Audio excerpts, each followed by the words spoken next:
Hello, everyone. In reflecting on Chapter 12 of the Leadership Experience by Richard Draft, I thought deeply about the types of power I use most often and how they shape my leadership practices in education. One of the primary types of power I use is expert power.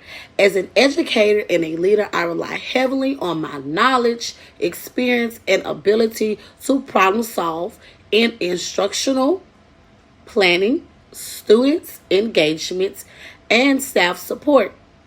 Colleagues and students often respond positively because they trust that my decisions are grounded in both best practices and real world application. I also use referring power, which stems from the relationship I build. By being approachable, consistent, and supportive, I gain influence because people respect and trust me. Not because of my title, but because of how I treat them. When it comes to influence tactics, I find that inspirational appeals and constitutions are more effective.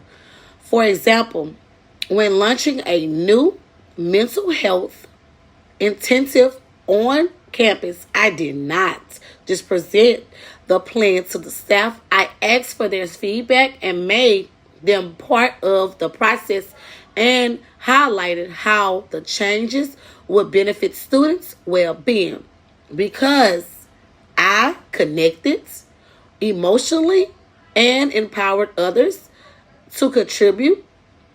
Participation increased significantly, and we created a more supportive environment for our students. One of our teachers called it an kumbaya session. I say, hey, well, let's kumbaya with them as well because we need some mental health as well when it comes down to teaching in our normal life. Ethical considerations are always front and center in how I lead. I strive to transparent to avoid multiplications, to treat all individuals with fairness and dignity. Power, when misused, can underline trust. So I regularly reflect on whether my decisions are aligned with the values of equity, inclusive, and integrity. For instance, if I delegate a task, I make sure it's not based on favoritism, but on the individual's strengths and growth opportunities.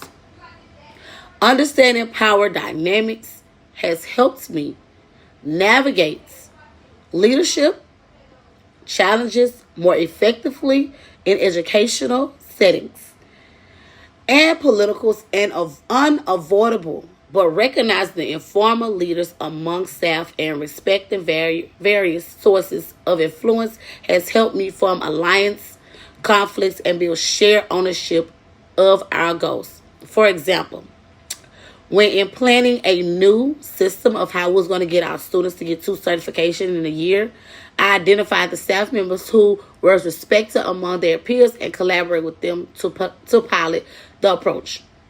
Their buy-in created a ripple effect that made the transition smoother across the department.